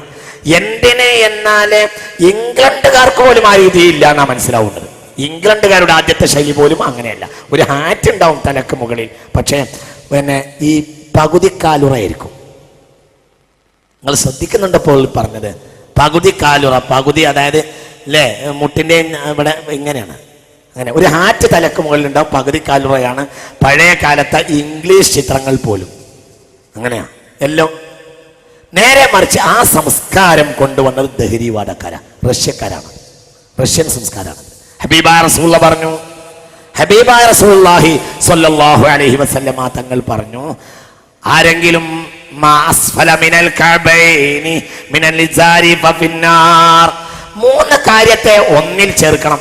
1 ഞെരിയാണിക്ക് താഴെ വസ്ത്രം താഴ്ത്തൽ, 2 ഹിപ്പിസം, 3 സിഗരറ്റ്, കഞ്ചാവ്. ഇതെല്ലാം യൂറോപ്യന്മാരെ വകയാണ്. അത് റഷ്യൻ ടൈപ്പാണ്. ഒരു മാൻഡ്രേക്കൻ ശൈലി, ഒരു പൈപ്പ്, സിഗരറ്റ് ഇങ്ങനെ പോവുക, അങ്ങനെയാണ്. അല്ലെങ്കിൽ ഡ്രാക്കുളൻ ശൈലിയാണ്. ഡ്രാക്കുളയുടെ ശൈലിയാണ്. നീണ്ടു കിടക്കുന്ന വസ്ത്രം, പിന്നെ പൈപ്പ്. 3 കാര്യം റഷ്യക്കാർ വഴി നമുക്ക് കിട്ടിയതാണ്. ഒന്നിതാണ്. ഒന്ന് ഹിപ്പി അല്ല, നമ്മുടെ നാട്ടിൻ പുറത്ത് വരെ നമ്മൾ ചെഗവരയുടെ ചിത്രങ്ങൾ കാണുന്നുണ്ട്. ഏറ്റവും ചുരുങ്ങിയത് പറയാം, ചെഗവരയുടെ, മനസ്സിലല്ലേ? പ്രാഗ് വസന്തകാലത്ത് ചെക്കോസ്ലോവാക്യയിൽ കമ്മ്യൂണിസത്തിന് വേണ്ടി മരിച്ചുപോയ ഒരാളാണെന്ന് പറയപ്പെടുന്ന ആളാണ് ആര്? ചെഗവര. എന്താ ചെഗവരയുടെ ചിത്രം? ഒന്ന് ഒരു ഫൗജി ക്യാപ്പ്, പിന്നെ ഹിപ്പി. അടിയന്തരാവസ്ഥ വന്നപ്പോൾ നമ്മുടെ നാട്ടിലെ രാഷ്ട്രീയ നേതാവ് ചെയ്തത് മുടി നീട്ടുകയാണ്. അടിയന്തരാവസ്ഥ പോയിട്ടും അയാൾ മുടി മുറിച്ചതുമില്ല, മുടി നീട്ടുകയാണ്. അറിയില്ല, മനസ്സിലായില്ല നിങ്ങൾക്ക്? ചിന്തിക്കാൻ വേണ്ടി പറഞ്ഞതാണ്. ഒരാൾ വിമർശിക്കുന്നതിന്റെ ലക്ഷ്യമല്ല, ചിന്തിക്കാൻ വേണ്ടി പറഞ്ഞ. അതോ അത് ചെഗവരയുടെ രീതിയാ? പ്രാഗ് വസന്തകാലത്തെ ചെക്കോസ്ലോവാക്യൻ വിപ്ലവത്തിന്റെ പ്രതീകമായിരുന്ന അയാൾ, ചെക്കോസ്ലോവാക്യൻ വിപ്ലവത്തിലാണ് അയാൾ അത് ചെയ്തിട്ടുള്ളത്. മുടി നീട്ടി. ആ സംസ്കാരമാണത്. ഹിപ്പികളുടെ കാലഘട്ടത്തിൽ തന്നെയാ, ഹിപ്പികൾ തന്നെയാ കഞ്ചാവുകാരായിരുന്നത്. കഞ്ചാവ് വളരെ ചിന്തിക്കണം. സിഗരറ്റ്, ഹിപ്പീസവും ഞെരിയാണിക്ക് താഴെ വസ്ത്രമാക്കലും, ഇത് വളരെ ഗൗരവമായി പറയുന്നുണ്ട്. ബഹുമാനപ്പെട്ടവർ വളരെ വ്യക്തമായി പറയുന്നുണ്ട്.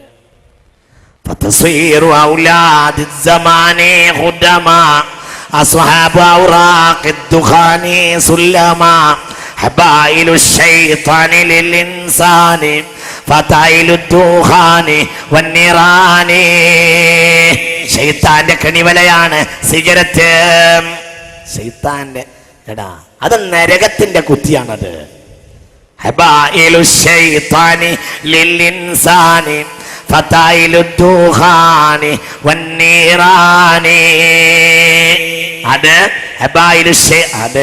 ശൈത്താന്റെ കുറ്റിയാണ്. ആ കുറ്റി സത്യത്തിൽ അത് എന്താ? ആ ശൈത്താന്റെ കുറ്റി അത് കേവലം ഒരു കുറ്റിയല്ലാതെ നരകത്തിലേക്കുള്ള കുറ്റിയാണ്.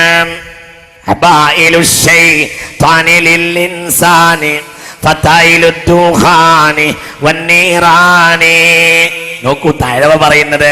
ഞാൻ പറഞ്ഞാലല്ലേ പ്രശ്നമുള്ളൂ. കേൾക്കേണ്ടതാണൊരു വിഷയമില്ലെന്നാരും കേട്ടിട്ടു നേരെ ചാടി വീഴരുതാരും. മറ്റൊന്നുമല്ലത് പുകവലിക്കു തന്നെ, അത് മോശമാ മാറ്റേണ്ടതാണ് പൊന്നെ. പറയുന്ന പക്ഷം സാരമില്ലൊരു പീഡിയ, നോക്കുന്ന പക്ഷം ആപത്തുണ്ടൊരു കോടിയ. ദുർഗന്ധമേറ്റു മലക്കുകൾ വെറുക്കുന്നതാ, അതുമാത്രമല്ല വരെപ്പോഴും ശപിക്കുന്നതാ. പറഞ്ഞല്ലോ നബിയും ഉള്ളി തിന്നൊരു പുള്ളിയിൽ, പുള്ളി എന്ന് പറഞ്ഞാൽ വ്യക്തി എന്ന് പറഞ്ഞാൽ തെക്കൻ ഭാഷയാണ്. പറഞ്ഞല്ലോ നബിയും ഉള്ളി തിന്നൊരു പുള്ളിയിൽ, കടക്കുന്ന നേരം തന്നെയാളും പള്ളിയിൽ. അടുക്കല്ലേ പള്ളിയിലുള്ളി തിന്നവരാരും എന്നുള്ള തിരുമൊഴി ഓർക്കണേ എല്ലാരും. ഇതിനുള്ള ഗന്ധം സജ്ജനത്തിനനിഷ്ടമാം, അവർക്കുള്ള അനിഷ്ടം തെറ്റു തന്നത് സ്പഷ്ടമാം. ഇത് അന്ത്യദിന ലക്ഷ്യത്തിലാണെന്ന് ലായെണ്ണുന്നതാ എന്നും അബൂഹുറൈറ താൻ പറയുന്നതാ. ബീഡിവലി, സിഗരറ്റ് വലിയൊക്കെ അവസാന കാലഘട്ടത്തിന്റെ ലക്ഷണമായി സയ്യിദുനാ അബൂ ഹുറൈറ എണ്ണിയിട്ടുണ്ട്. ഞാൻ പറഞ്ഞാലല്ലേ പ്രശ്നമുള്ളൂ. ഇത് അന്ത്യദിന ലക്ഷ്യത്തിലായി എണ്ണുന്നതാ എന്നും അബൂ ഹുറൈറ താൻ പറയുന്നതാ. നോക്കാൻ നിനക്കിത് മുഗ്നിഉൽ കബീറതിൽ, കാണാൻ ശരിക്കിത് വ്യക്തമായി തഫ്സീറതിൽ. പാടില്ല പുകവലി എന്നിമാം ഗസ്സാലി, പറയുന്നു വേഗം മാറ്റണേ ഈ ജോലി. പാടില്ലിതെന്നും വ്യക്തമായി കല്യൂബി, പറയുന്നു നോക്കെടുത്തൊന്ന് യാ ഹബീബി. ഫുഖഹാക്കളിടയിൽ കൗലിദിൽ 5 എന്നുള്ളതും മജ്മുഅതിൽ കിടപ്പുണ്ട്. ഇത് മുങ്കറാണ് എല്ലാ മതത്തിലുമെന്ന് വിവരിച്ചു തന്നെ മശാരിഖിൽ പറയുന്നു.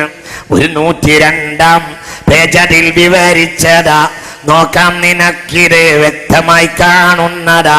തിരുമുസ്തഫ നബിക്കെപ്പോഴും വെറുപ്പുള്ളതാ എന്നും അബുദ്ദർദാത്തൻ ദാവർ പറയുന്നതാ.